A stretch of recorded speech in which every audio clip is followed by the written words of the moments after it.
Member for Denridov.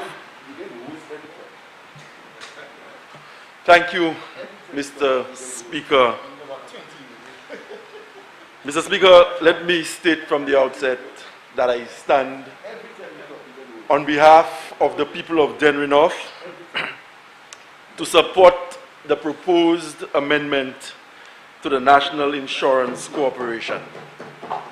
And like the member for Castries East and leader of the opposition, I want to state emphatically that measures embarked upon to provide relief for the workers of this country will receive the full support of the opposition and by extension the St. Lucia Labour Party. And so, Mr. Speaker, I want to emphatically denounce the misguided notion presented by the member for Castries Southeast when he tried to convey the impression that we have a problem with the NIC supporting workers. Mr. Speaker, how can we have a problem with the NIC supporting the workers of St. Lucia in the middle of a crisis? Mr. Speaker, we ask questions. We sought clarification. And by so doing, it appears as if we have offended the member for Castries Southeast and by extension, the government that he's a part of. Mr. Speaker, he blames the current crisis on COVID. And he says that we are wrong on this side to suggest that the COVID situation has unveiled a bigger problem that existed prior to COVID. Mr. Speaker, he went as far back as 2014 to justify his assertion. And you can tell that there are days, and all of us have those days in the House where sometimes you come here, Mr. Speaker, and you're having a good day. But the member had a miserable evening tonight, trying to convince the House, and by extension the St. Lucians who were listening at home, that his contribution to the debate here tonight meant well for the people of St. Lucia.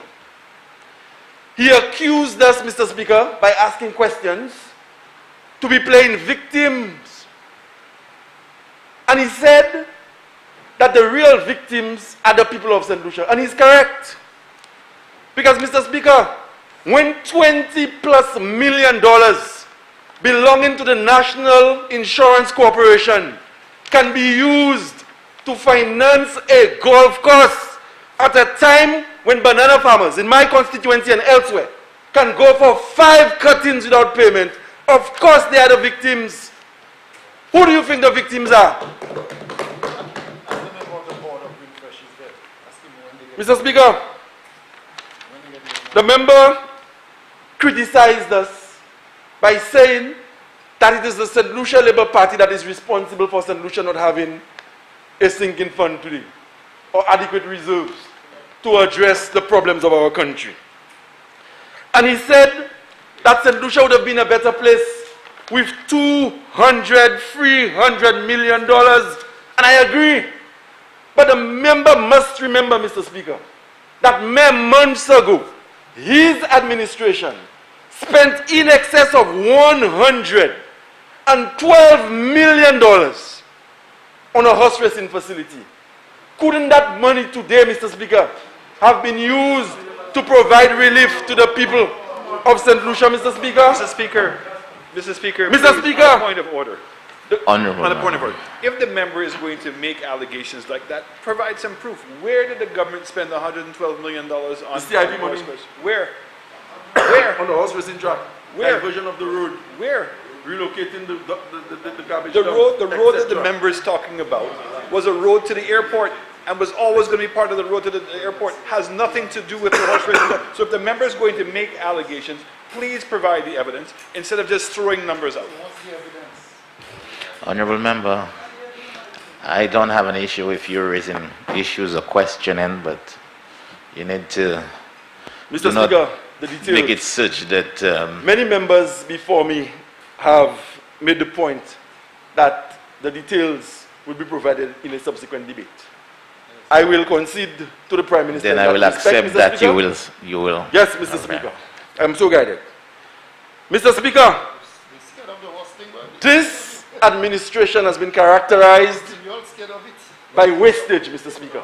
And I am sure that when members on the other side, in their quiet moments, reflect, Mr. Speaker, they will conclude or have concluded that perhaps things could have been done differently.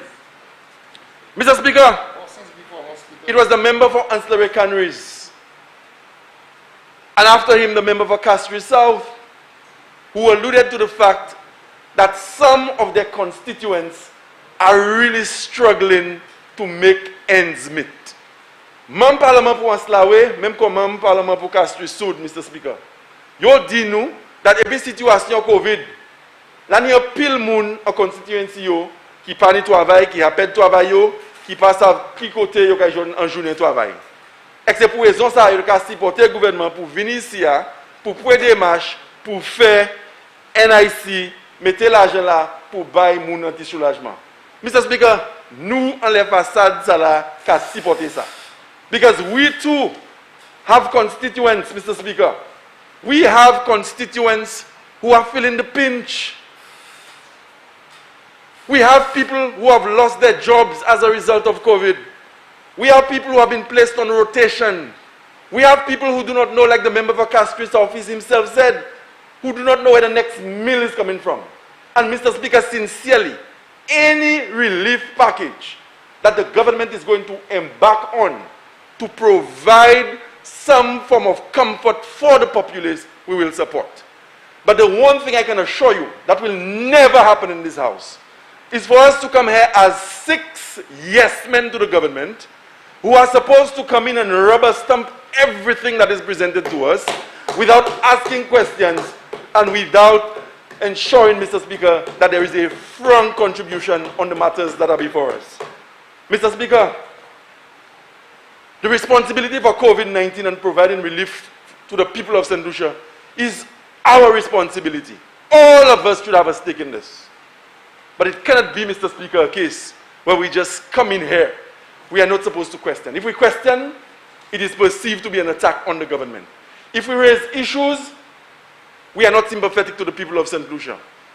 If we come and we say perhaps there is an alternative way of doing things, then, Mr. Speaker, we are not patriotic. We are failures, and we are constantly taken back to 2014 and 2011.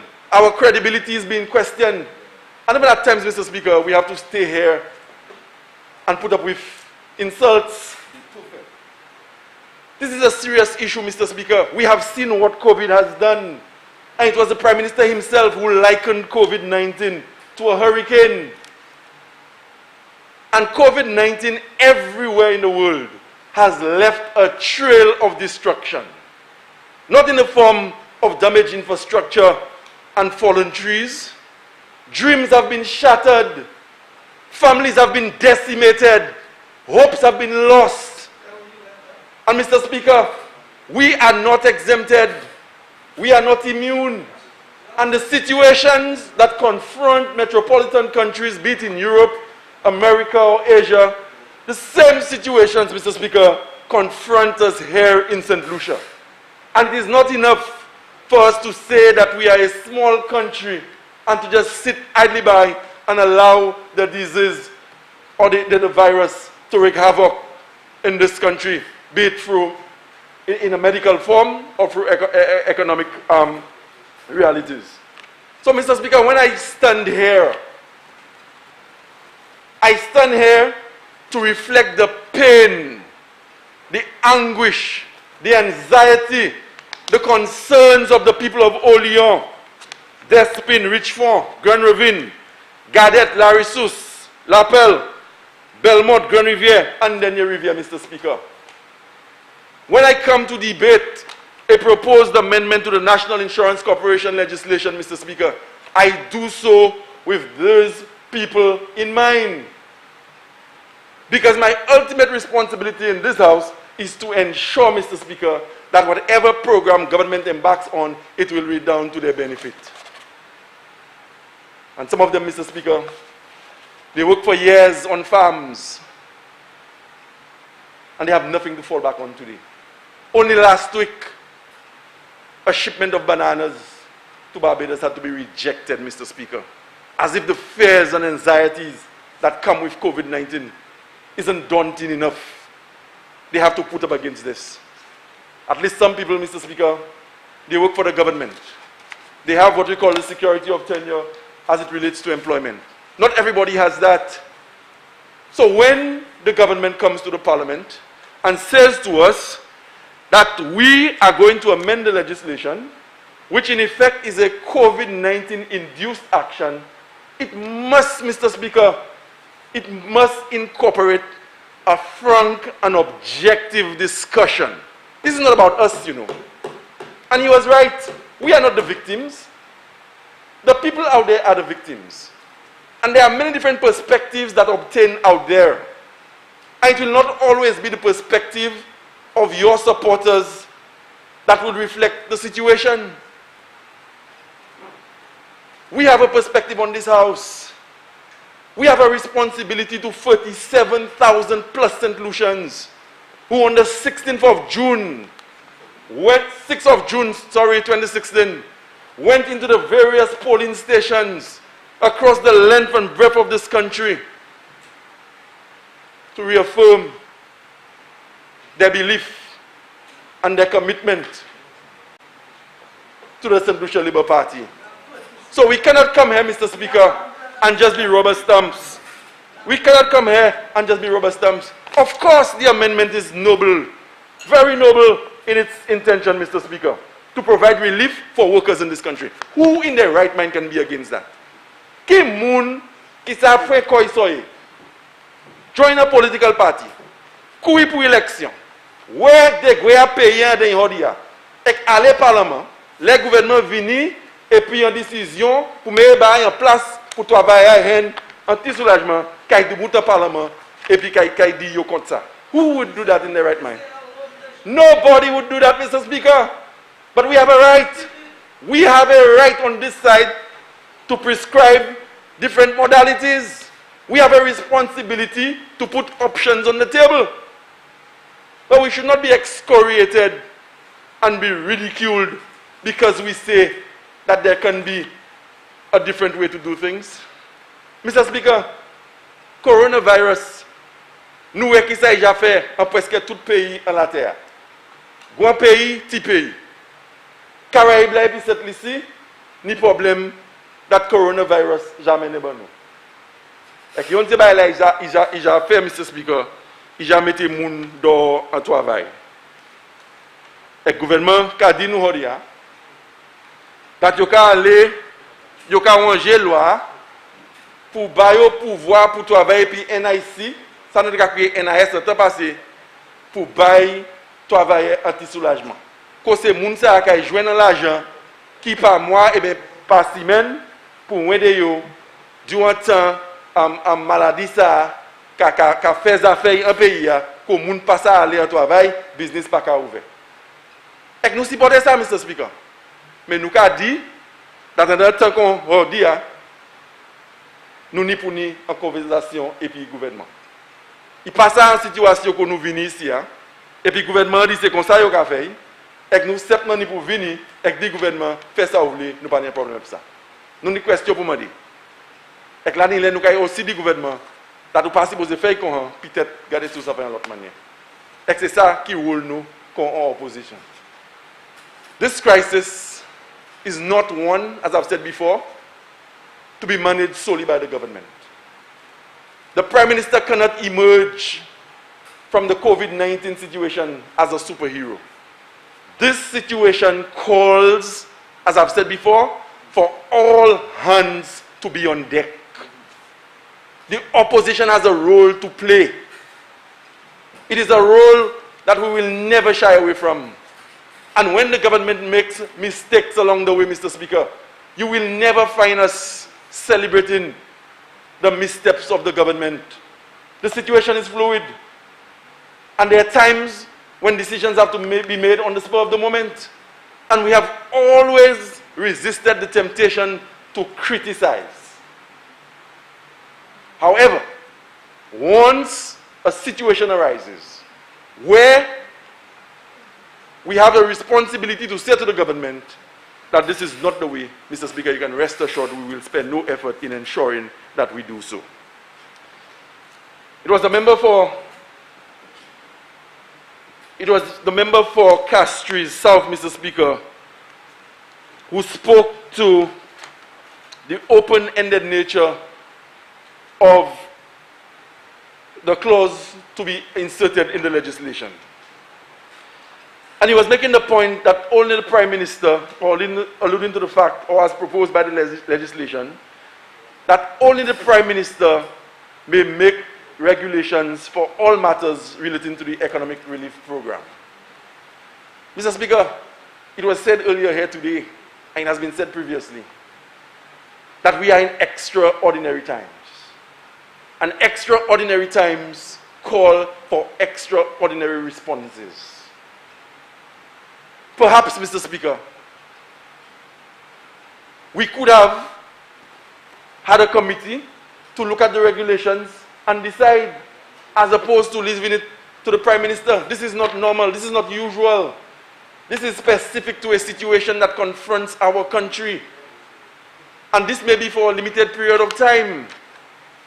And the more hands you have attending to the different facets of this particular situation that has developed in the country, the better it will be for St. Lucia. Mr. Speaker, a government that has been characterized by wastage cannot expect to come into this parliament and get a free pass. The debate must be encouraged. The debate must go on. The questions must be asked. And at the end of the day, after all the ideas have been presented and placed on the table, it is up to us to make a decision or decisions that will redound to the benefit of the people of St. Lucia. And this is not and everybody says it, scoring cheap political points. Everybody is accusing each other of scoring cheap political points. You heard the member for Ancillary this morning. Cheap political points. Cheap political points. Who wants to score cheap political points when certainly not us on this side of the house? We do not want to be scoring cheap political points when a situation confronts our country, one that can decimate and wipe up a population as small as ours in a matter of weeks. And some might even argue in a matter of days.